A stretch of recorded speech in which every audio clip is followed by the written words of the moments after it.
Let us start solving this numerical. And first thing that we do in a numerical is write down all what is given. So let us just first read. It says that a rocket named Vayu-1 is designed for a space mission. The rocket has a mass of 500 kg. Let us start with that. Given mass is 5,000 kg and it is launched from the Earth's surface. Rocket engine produces a constant thrust.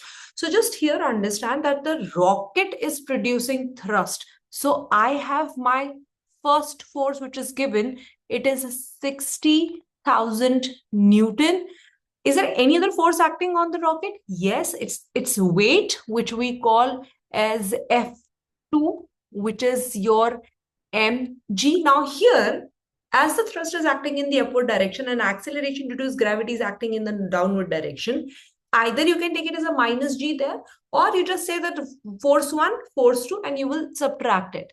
So mass is 5,000 and acceleration due to gravity is 9.8. So if I just multiply that, I get 49,000 Newton.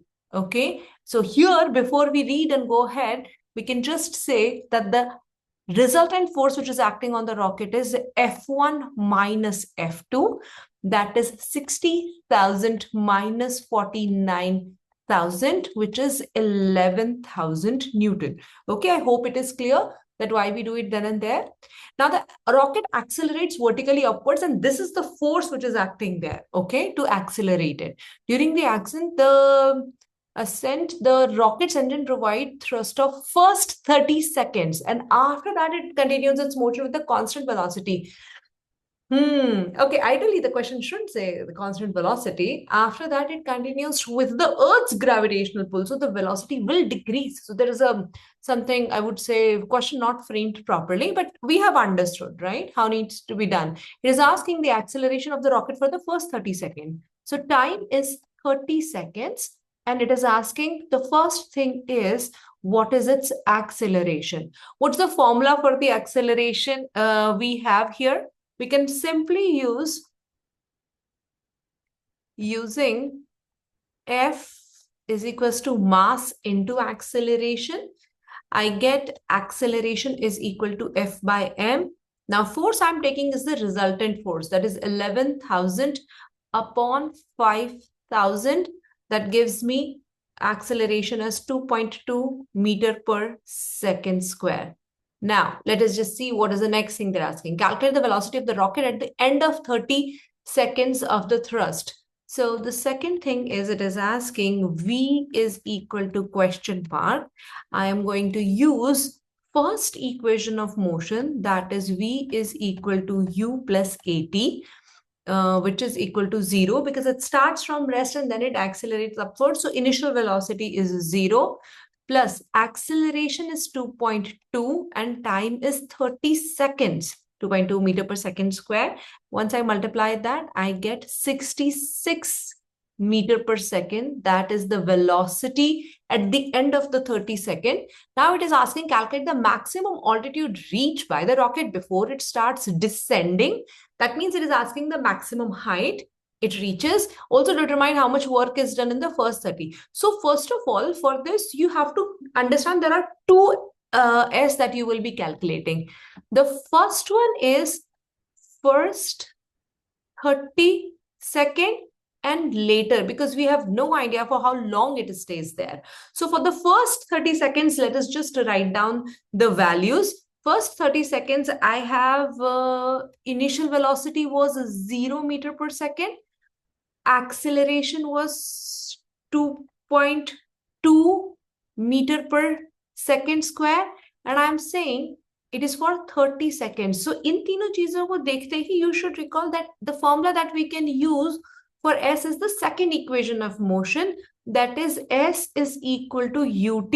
So I'm calling it as S1 ut plus half AT square. U is 0.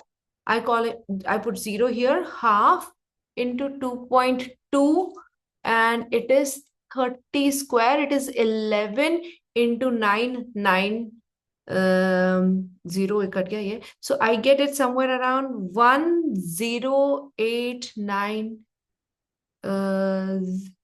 No, It's a simple, okay, fine. I just put the rest of the value. It just gets 11 into 9. I get 990 meter. I was just doing the work while thing. Now it is asking how much work is done in the first 30 seconds. I get F for the first 30 seconds. What was my F? It was 11,000 Newton. My S is 990 Newton, sorry, meter. Therefore, the formula for the work done is F into S, and I get 11000 multiplied by 990, and I get, that is, let me just do the calculation. It says 11,000 into 990. I get 1089000. That is 1.09 into 10 raised to the power 1, 2, 3, 4, 5, 6, 7. Is that right? Joule. Okay. Now we will come to the next part where I have the second acceleration, that second displacement I have to calculate. Let us just have a look at that.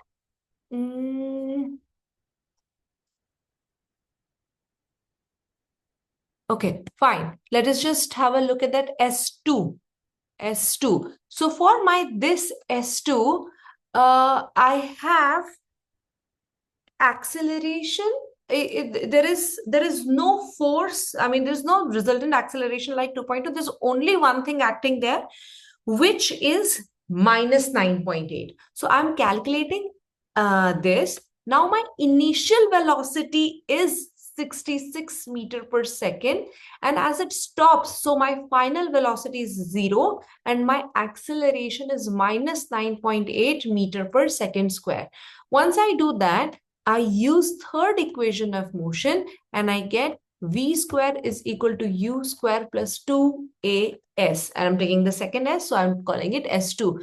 I get 0 square is equal to 66 square plus 2 into minus 9.8 into S2. I take S2 on the other side. I get S2, 9.8 into 2 gives me 19.6. I have to multiply and get the 66 square. I just calculate that. I get 4356. And then hence S2 comes out to be 4356 divided by 19.6. That comes out around 222.24 meter. Now you have to calculate the total distance S, which will be equal to S1 plus S2. S1 is your 990 meter and S2 is 222.24. That is 990 plus 222.24, which gives me 1212.24 meter. That is it. You can also write it down as 1.21 kilometer, but this is also correct. I hope you understand.